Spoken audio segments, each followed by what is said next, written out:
Ayan, no? Isang magandang araw at buhay sa aking Social Studies Trivia, ang aking klase sa ngayong araw. At natutuwa ako na makakasama ko kayo ngayong hapon na ito upang kayo ay may panibagong matutunan. Pero kagaya ng ating nakagawian, magkakaroon talaga tayo ng class check-up. So mag-heart react nga kayo class kung kayo ay nasa mabuting kalagayan ngayon at handa kayong matuto. Ayan, no, dahil pinapaulanan ninyo ako ng heart reaction, pumunta tayo sa susunod na bahagi ng ating class check-up. At ito ay ang attendance. So para sa kalihim ng ating klase, si Jericho, pwede mo bang sabihin kung may lumiban sa ating klase ngayong araw? Kinagagala ko po ipaalam sa inyo na wala pong lumiban sa klase natin ngayong araw na ito. Ayan, maraming salamat. No? Kung kayo ay nasa mabuting kalagayan at tayo ay kumpleto sa ating klase ngayong araw, dapat matutunan din ng bawat isa sa inyo ang pagiging maalam at may pakialam. Kaya naman gusto kong malaman kung meron ba kayong balitang pwedeng ibahagi sa ating klase ngayong araw? Sino ang pwedeng magbahagi? Yes, sino nagtaas? Irish, baka meron kang gustong ibahagi? Sir, yung kagabi pong balita, marami na daw pong lugar sa Pilipinas yung nakakaranas ng danger level na heat index. And according po sa Pag-asa, naglalaro raw po sa 42 degrees Celsius hanggang 46 degrees Celsius yung heat index po na nakakanasan po sa ilang bahagi ng Pilipinas. Okay, maraming salamat no doon sa iyong dalang balita no. Kaya naman umiisip din kung hindi ako nagkakamali yung ating iba't ibang sangay ng edukasyon para maipagpatuloy natin yung pag-aaral no sa kabila ng mga kalikasan na nagiging o nag-interrupt sa ating pagkatuto. At yung balita na rin na yan ay isang mahalagang dapat siyasatin at pag-aralan dahil nakaka-apekto yung heat index pagdating sa ating kalusugan. At dahil tapos na tayo sa ating class check-up, meron akong inihandang isang gawain upang madala tayo sa ating panibagong magiging aralin. Pakibasa nga ang panuto. Sino ang pwede? Yes, yes, Jeneline. Medicino. Unawain ang mga ipapakitang payag. Sagutin kung sinong profesional ang marapat na lapitan upang masolusyonan ang problema. Okay, maraming salamat. Para sa unang pahayag, no? Pwede bang pakibasa at pakisagutan ito? Sino ang maaari? You can, pwede kang magtaas ng kamay. Yes, Pauline. Matagal nang nakakaramdam si Ana ng matinding lungkot at hirap na siyang mag-focus sa pag-aaral. Nais na makausap ang isang eksperto na makakatulong sa kanyang emosyon at pag-iisip. Kanino siya lalapit? Psychologist po. Yes, tama, no? Psychology siya lalapit dahil yung nararanasan ni Ana na matinding lungkot at hirap, no, ang makakatulong sa kanya sa palagay natin, ang angkop na kanyang lapitan ay ang psychologist, no? Para naman sa ating susunod na larawan o na pahayag. Sino ang gusto? Yes, Bailon. Madalas uminom si Ben ng antibiotics kahit walang reseta at hindi natapos ang gamot. Ngayon, hindi na gumagaling agad ang kanyang infeksyon at nag-aalala siya kung bakit. Kanino siya lalapit? Sa Dr. Pusoy. Ayan, maraming salamat, no? At bigyan natin ng palakpak si Pauline at si Bailon dahil nakuha nila ng tama ang kanilang o ang mga pahayag na aking ipinakita, no? Malamang lalapit ang si Ben dahil kailangan niya ng antibiotics sa isang doktor. Now, sa ating mga naipakitang pahayag mula sa unang pahayag at sa pangalawang palayag, ano yung mahihinuha ninyo sa dalawang ito? Ano ang pwede nating maging takbo ng aralin kung ating sisiyasatin ang dalawang bagay na ito? Sino pwedeng magbahagi? Yes, Jeneline? Sir, sa tingin ko po, ito po yung mga profession po at trabaho po na tumutulong po sa lipunan natin. Okay, magandang kasagutan. Palakpakan natin si Jeneline, no? Upang kung ating titignan ang ating mga pinakita sa larawan, totoo naman na ito ay nagpapakita ng iba't ibang propesyon. Ngunit kung titignan natin ang mga sinasaad sa pahayag, malinaw na makita natin na ipinapakita nito ay ang iba't ibang isyong pangkalusugan. At ito ang ating tatalakayin sa araw na ito. At hahatiin natin ito sa 4 na isyong pangkalusugan. Ito ay ang HIV/AIDS, non-communicable diseases, antimicrobial resistance, at ang mental health issues. At bago natin ito tuluyang bigyan ng pagpapaliwanag, nais kong gabayan tayo ng layunin bago natin simulan ng ating pagtatalakay. Maaari niyo bang pakibasa? Sinong pwede? Magtaas na lang ng kamay. Yes, Bailon? Sa katapusan ng aralin, 100% ng mga mag-aaral na may hindi kumulang na 80% ang antas ng alaman ng inyong asahan. Nasusuri ang iba't ibang mga isyong pangkalusugan gaya ng HIV or AIDS, non-communicable diseases, antimicrobial resistance, at mental health issues. Nakapagpapamalas ng malasakit upang maingatan ang sarili at kapwa laban sa mga isyong at nakabubuo ng table chart taglay ng mga mahalagang impormasyon tungkol sa iba't ibang mga isyong pangkalusugan. Yan, no? Sa ating talakay ngayong araw, nais kong tayo ay makapagsuri, makapagpamalas ng malasakit at makabuo ng table chart. Meron akong isang katanungan para sa inyo. Ano ba yung pumapasok sa inyong mga isipan kapag naririnig nyo yung salitang isyong pangkalusugan? Sige nga, sinong pwedeng magbahagi? Isyong pangkalusugan. Bakit nga ba may isyong pangkalusugan o ano ang isyong pangkalusugan? Sige nga. Nakakaapekto ba ito sa pamumuhay? Yes, Paulo. Then sa tingin ko po, pag sinabi po ang isyong pangkalusugan po, ito po ay may kinalaman sa mga sakit po na maaari makuha po sa iba't ibang mga bagay. Kagaya po ng kunwari po ay nakahawa yung isang sakit o kali po sa lifestyle po na mayroon po tayo. Maraming salamat, no? Tama ang naging pahayag o ang saging sagot ni Paulo, no?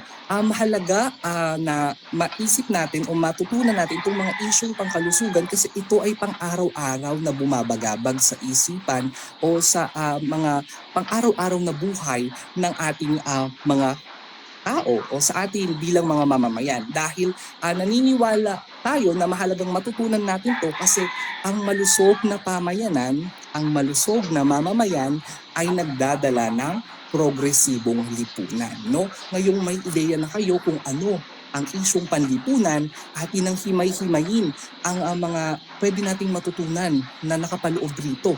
Kaya naman, ating basahin ang panuto para sa aking inihandang gawain upang kayo ay may mas higit pang matutunan. Sino ang pwedeng magbasa nito? Magtaas na lamang ng kamay. Yes, Jimwell?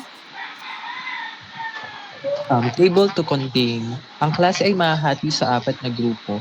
Bawat grupo ay bibigyan ng information sheet na nasa Google Drive na naglalaman ng mga materyales upang makabuo ng talahanayan. Sa talahanayan, kailangang ilagay ang mga mahalagang impormasyon tulad ng definisyon, paano nakukuha, naipapasa, o kumakalat at kung paano makaiwas.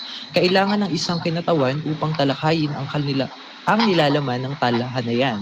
May 3 minuto ang mga mag-aaral para tapusin ang talahanayan at 1 minuto naman upang talakayin ito. Maraming salamat, Jimwell. Kung malinaw nga ang ating panuto, maaari ba kayo magpaulan ng mga puso? Yan, kung malinaw na, ito ang ating magiging pangkatan o ating pagpapangkat para sa ating aktibidad na ito. At narito rin ang Google Drive link kung saan ninyong makikita ang inyong mga information sheet na maaari ninyong magamit sa paggawa ninyo ng ating talahanayan. At narito rin ang rubrics na magiging gabay ninyo sa inyong paggawa. Maaari na kayong magsimula dahil magsisimula na rin ang 3 minutong oras. Maraming salamat. Pwede na kayo magsimula. Kung kayo ay may katanungan, no, pwede kayong lumapit o magtaas ng kamay sa akin at narito na umaandar na ang ating oras, no? At masayang paggawa sa ating talahanayan.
Class, kung meron nang nakatapos sa inyo, pwede na tayong magsimula o mag-raise ng hand yung grupo na pwede nang magsimula. Yung group 1 ba ay okay na? Group 1, Melody, kayo ay handa na? Sige. Opo, Ah, sir. okay. Habang magpe-presenta si Melody, no, inaasahan kong makikinig ang lahat. Akin lamang i-stop ang aking pag-share ng aking slide at ako na rin na magpapakita nung na kanilang nagawang talahan na yan.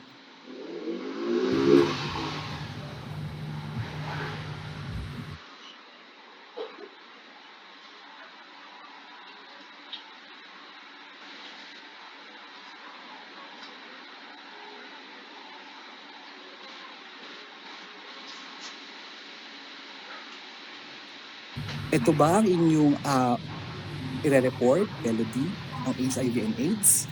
Opo, sir. Yan po. Okay. So, hello everyone. So, ang napunta po sa aming topic ay HIV or AIDS. So, yung definition po niyan ay human immunodeficiency virus na umaatake sa immune system ng mga tao. So, paano ito nakukuha? Paano ito napapasa? O paano ito kumakalat?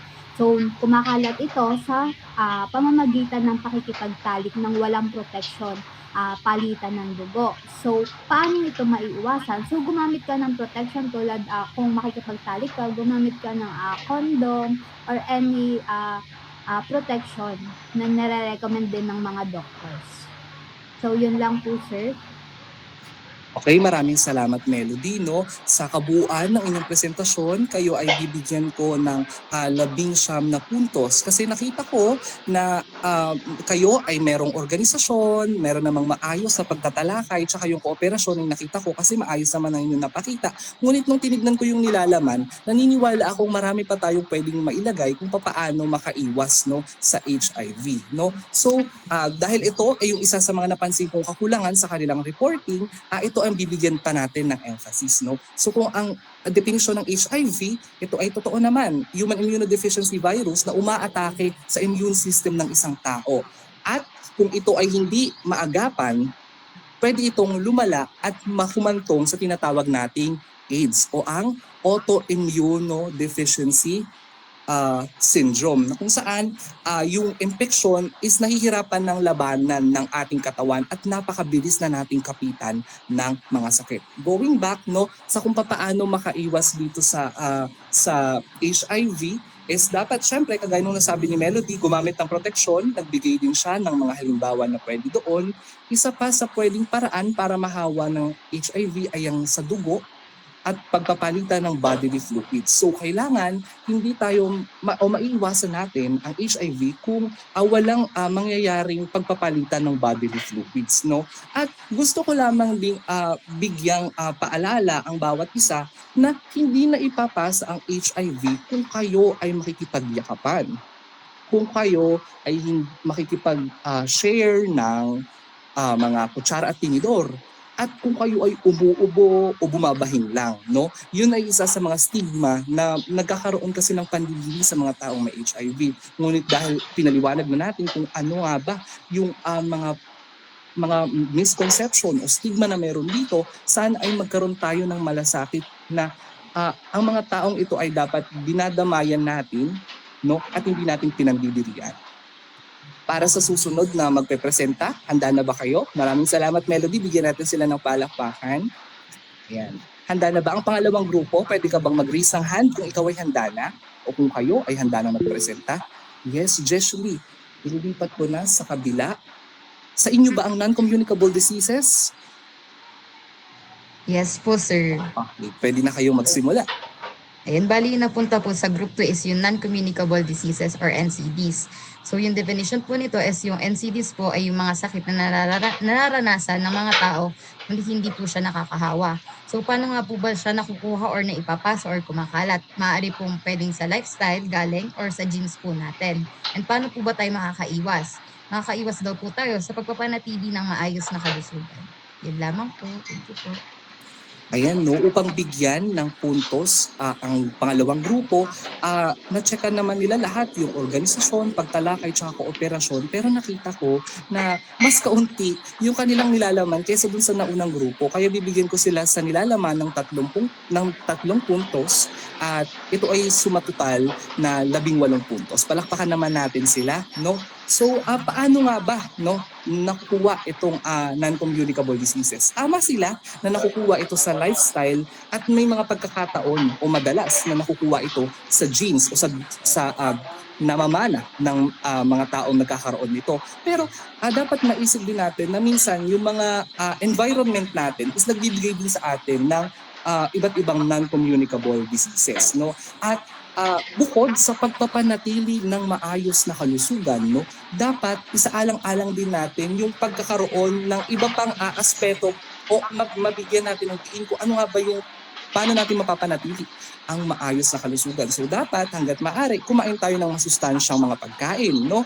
Lalo na sa inyong mga kabataan ngayon, Diyos ko, baka hindi kayo kumakain ng gulay, no? Hindi rin kayo kumakain ng prutas, baka mas madalas pa kayong kumain ng matatamis at ang pagkain ng matamis ay pwedeng magdala sa inyo ng diabetes, no? At ang diabetes ay isang uri ng non-communicable diseases, no? Isa pa, kung kayo ay mahilig sa mga maaalat, no? Kung kayo ay mahilig sa mga matatabang pagkain. Okay na. Overtime ka na lang. Ay, sorry po. Sige. Okay lang. Next. Babawasan ko na lang yung grade mo.